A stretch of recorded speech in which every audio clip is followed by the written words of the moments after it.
किसके सामने कैसा व्यवहार प्रस्तुत करना चाहिए, ऐसे लोगों से हमें मित्रता करनी चाहिए।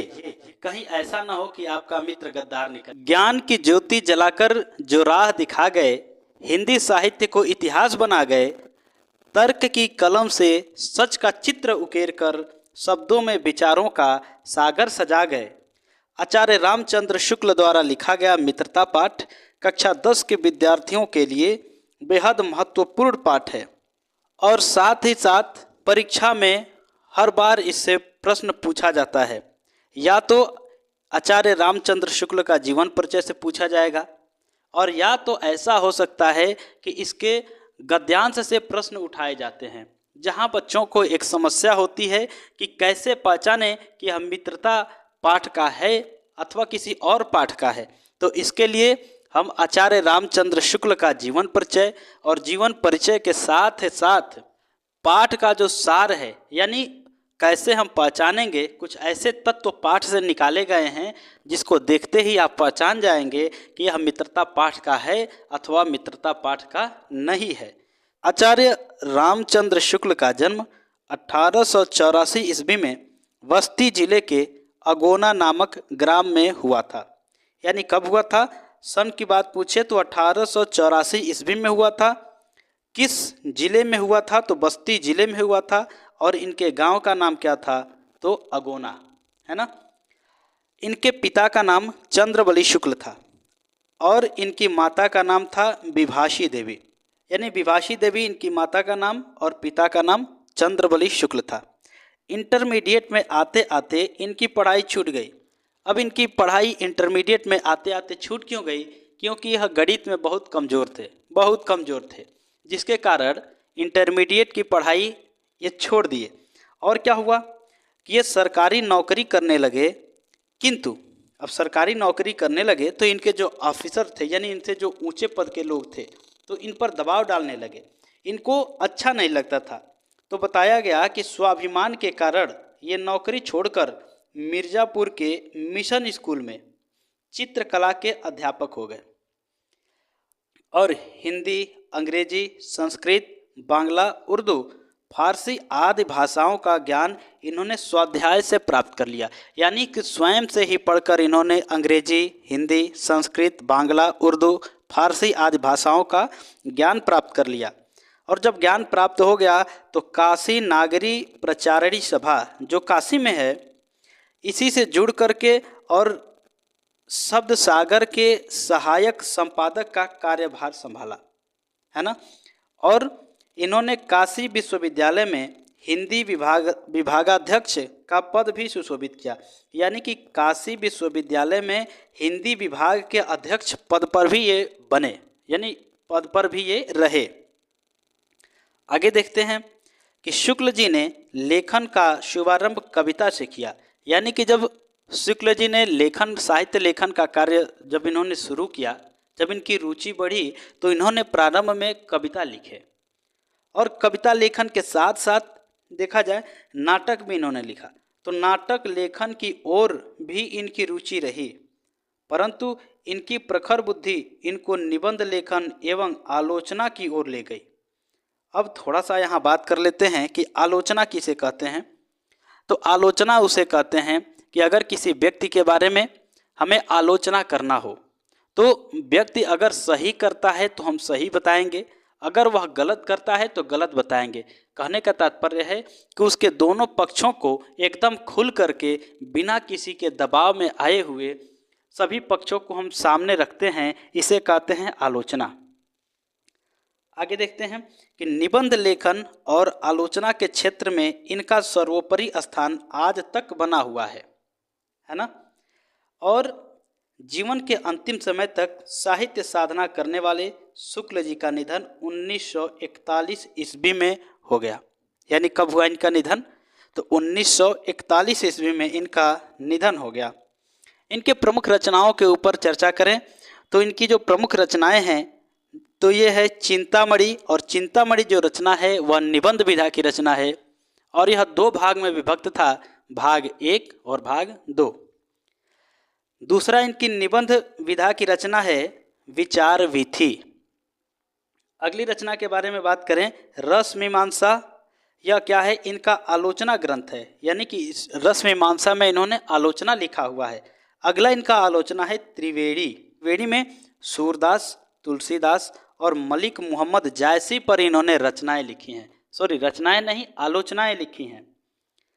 अगला बात करें हम लोग हिंदी साहित्य का इतिहास, यानी इन्होंने एक इतिहास ग्रंथ लिखा जिसका नाम रखा हिंदी साहित्य का इतिहास। यह क्या होता है हिंदी साहित्य का इतिहास? यानी हिंदी साहित्य में किन लोगों ने किस प्रकार से योगदान दिया और कैसी कैसी योजनाएं, कैसी कैसी रचनाएं और कितना योगदान देकर हिंदी साहित्य को आगे बढ़ाने का कार्य किया, ये सब लिखा गया है हिंदी साहित्य के इतिहास में, है ना। अगला रचना है इनका कहानी विधा की रचना है 11 वर्ष का समय। आगे चलते हैं। इन्होंने संपादन कार्य भी किया था जिसमें तुलसी ग्रंथावली, जायसी ग्रंथावली, हिंदी शब्द सागर, नागरी प्रचारिणी पत्रिका, भ्रमर गीतसार, आनंद कादम्बिनी आदि का संपादन कार्य इन्होंने पूरा किया। इसके अलावा इनकी एक काव्य रचना है जिसका नाम है अभिमन्यु वध। इनके भाषा शैली पर अगर हम बात कर लें कि इनकी भाषा शैली क्या थी, यानी कौन सी शैली अपना करके आचार्य रामचंद्र शुक्ल हिंदी साहित्य में योगदान देते रहे, तो इनकी भाषा शैली कि शुक्ल जी का भाषा पर पूर्ण अधिकार था। इन्होंने एक और अपनी रचनाओं में शुद्ध साहित्यिक भाषा का प्रयोग किया तथा संस्कृत की तत्सम शब्दावली को प्रधानता दी। यानी संस्कृत के तत्सम शब्दावली तात्पर्य क्या है? यानी कि संस्कृत के वे शब्द जो हिंदी में ज्यों के त्यों लिखे जाते हैं उसे कहते हैं तत्सम शब्द। तो इन्होंने भी क्या किया कि संस्कृत की तत्सम शब्दावली को प्रधानता दी। वहीं दूसरी ओर अपनी रचनाओं में उर्दू, फारसी और अंग्रेजी के शब्दों का भी प्रयोग किया। यानी कि इनकी रचनाओं में संस्कृत के तत्सम शब्दों के अलावा उर्दू, फारसी और अंग्रेजी शब्दों का प्रयोग भी देखने को मिलता है। शुक्ल जी ने विवेचनात्मक, वर्णनात्मक, व्याख्यात्मक आदि शैलियों का प्रयोग किया है। यानी कि इन्होंने कौन कौन शैली का प्रयोग किया? विवेचनात्मक, वर्णनात्मक और व्याख्यात्मक शैली का प्रयोग किया है। इनकी भाषा प्रांजल है और हिंदी में आलोचनात्मक शैली के जन्मदाता आचार्य रामचंद्र शुक्ल ही हैं। यानी आलोचनात्मक शैली के जन्मदाता माने जाते हैं हमारे आचार्य रामचंद्र शुक्ल। यानी कि हिंदी साहित्य में आचार्य रामचंद्र शुक्ल का क्या स्थान है, यह हिंदी साहित्य में क्या स्थान रखते हैं, कौन सा औधा रखते हैं।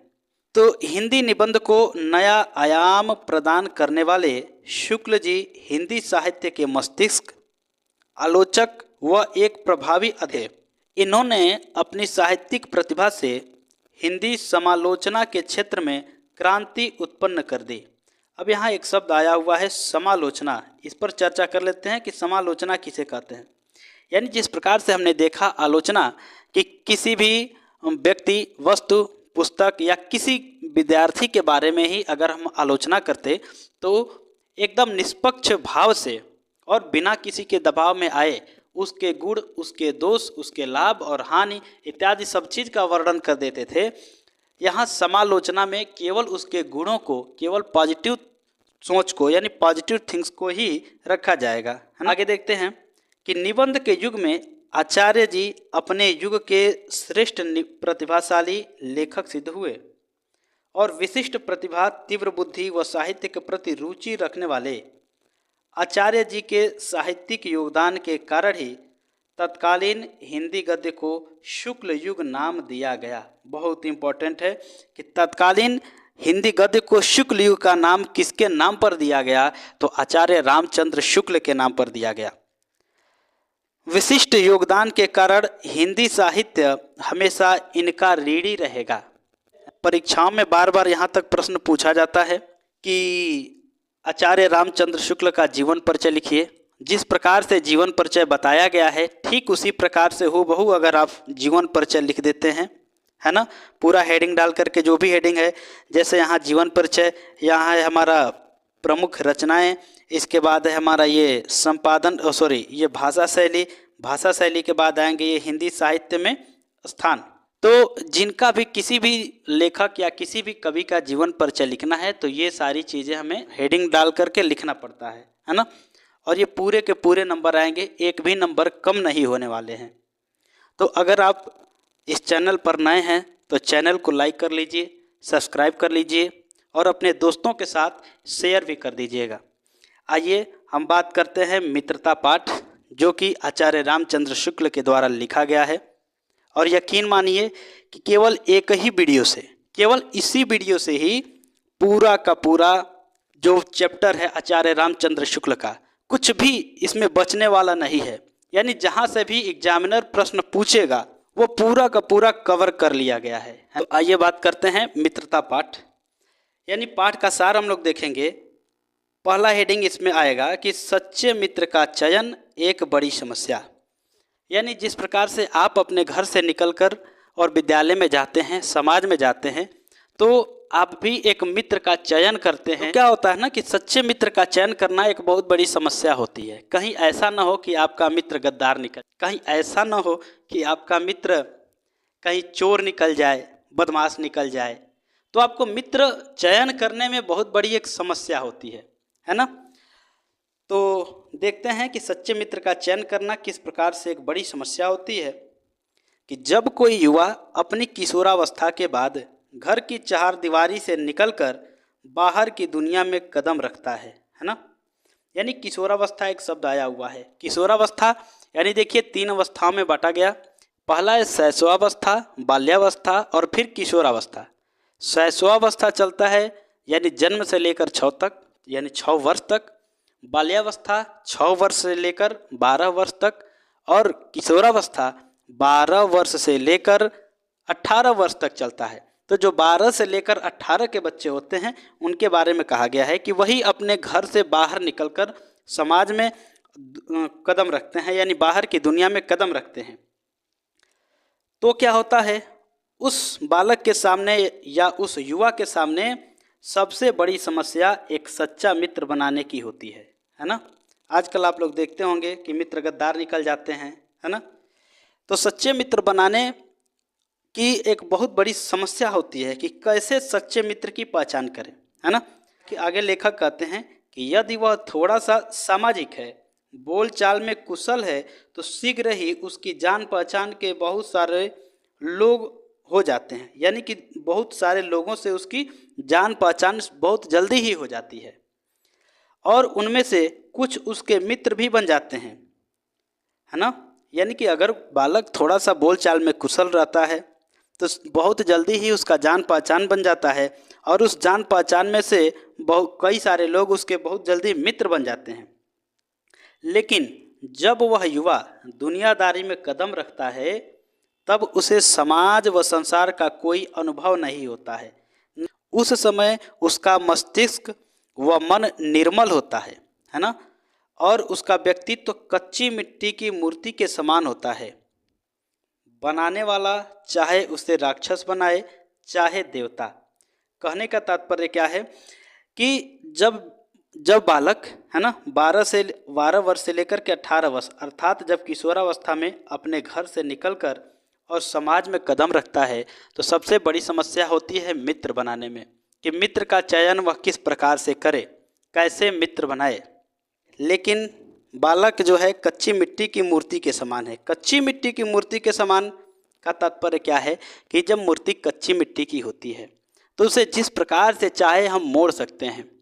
बनाते बनाते चाहे उसे देवता बना दें चाहे उसको राक्षस बना दें, कोई फर्क नहीं पड़ता है, टूटने वाला नहीं है। आसानी से एकदम कच्ची मिट्टी लचीली होती है, जिधर चाहे उसे मोड़ सकते हैं।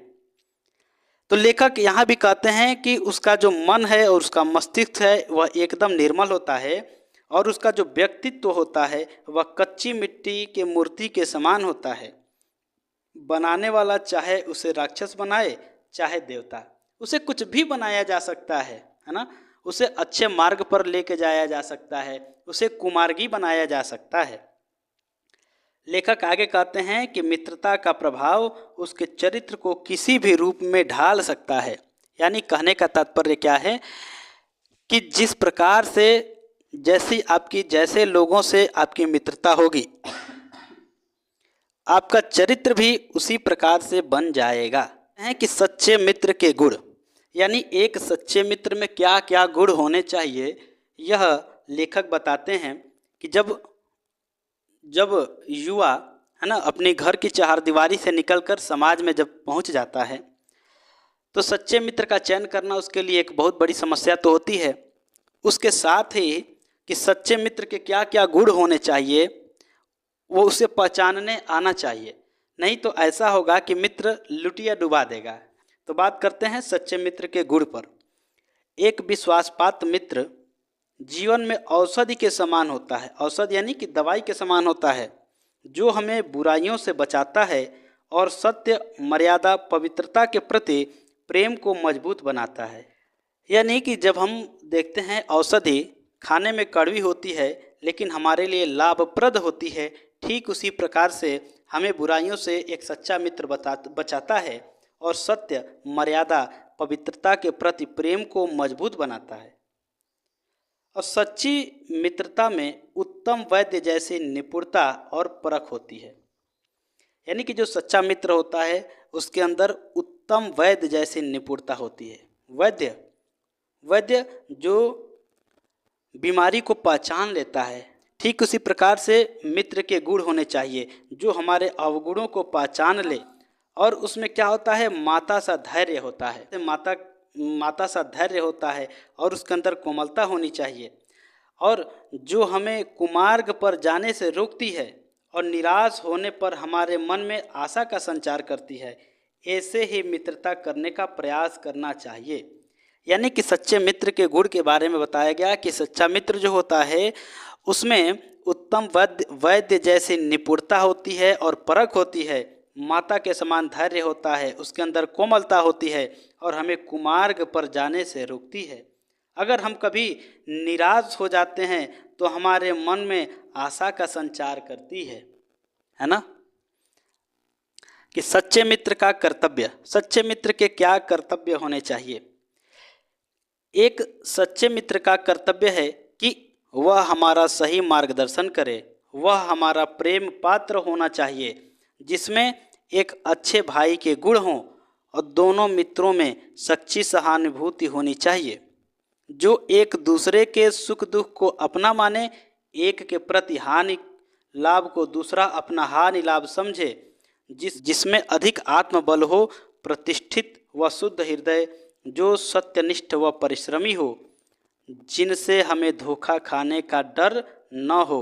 लेकिन हमें उन जान पहचान वालों से भी सावधान रहनी चाहिए जिनमें अच्छाइयाँ कम और बुराइयाँ अधिक होती हैं।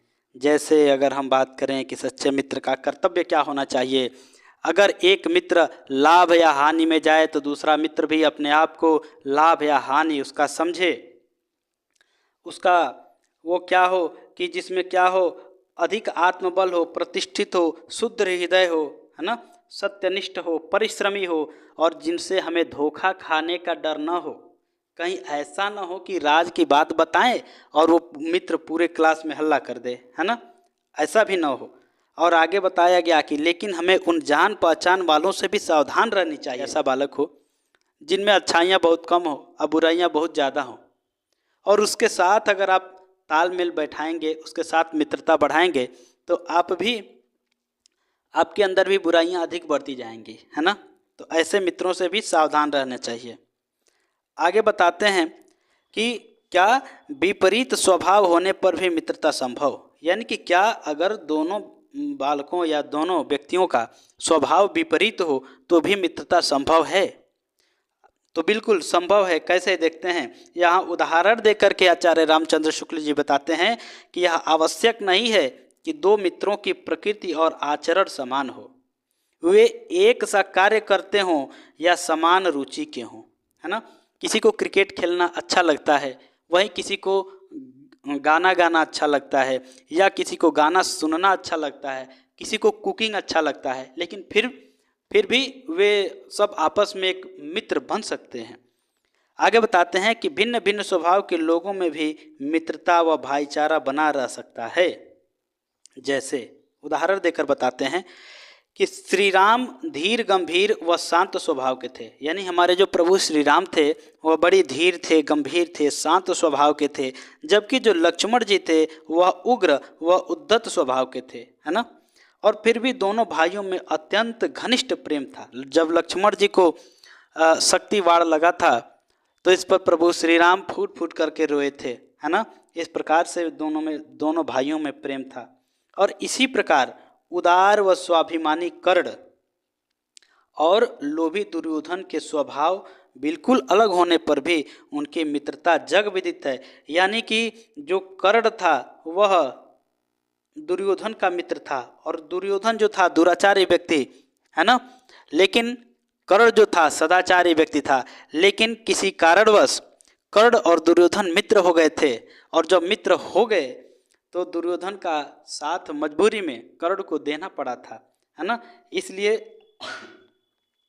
कहा गया है कि विपरीत स्वभाव होने पर भी मित्रता संभव है ना।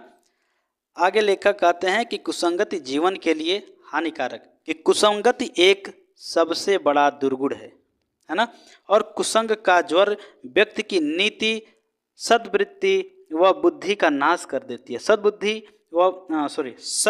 और बुद्धि का नाश कर देती है। यानी कि अगर हम गलत संगत में जाएंगे तो हमारी जो भी नीतियां हैं, जो भी हमने पॉलिसी बना रखा है कि हमें चोरी नहीं करना है ना, किसी को गाली नहीं देना है, सबका सम्मान करना है, और इसके बाद हमने जो सद्वृत्ति यानी कि जो हमारे आचरण है, अच्छे आचरण है, और जो हमारे पास बुद्धि है ना, उस सबको क्या कर देती है, नाश कर देती है। क्या चीज़? कुसंगति। यानी हम गलत संगत में रहेंगे तो हमारी बुद्धि नष्ट हो जाएगी, हमारी सवृत्ति नष्ट हो जाएगी, हमारी नीति नष्ट हो जाएगी, और यह व्यक्ति को अवनत के गड्ढे में गिराता है। और यह क्या करता है? कुसंगति व्यक्ति को अवनत के गड्ढे में क्या कर देता है? गिरा देता है। और घड़ी भर का कुसंग भी व्यक्ति को पतन की ओर ले जाता है। यानी कि घड़ी भर यानी कुछ समय के लिए भी अगर हम कुसंगति अर्थात गलत आचरण वाले व्यक्तियों के साथ रहेंगे तो वह हमें पतन की ओर लेकर जाने लगेगा। अच्छी संगति से व्यक्ति दिन प्रतिदिन उन्नति करता है, और जब हम अच्छे लोगों का संगत करेंगे, है ना, तो हमारा जो अच्छा संगति रहेगा वह दिन प्रतिदिन हमें उन्नति के मार्ग पर लेकर जाएगा, और उसका चरित्र उज्जवल व निष्कलंक हो जाता है।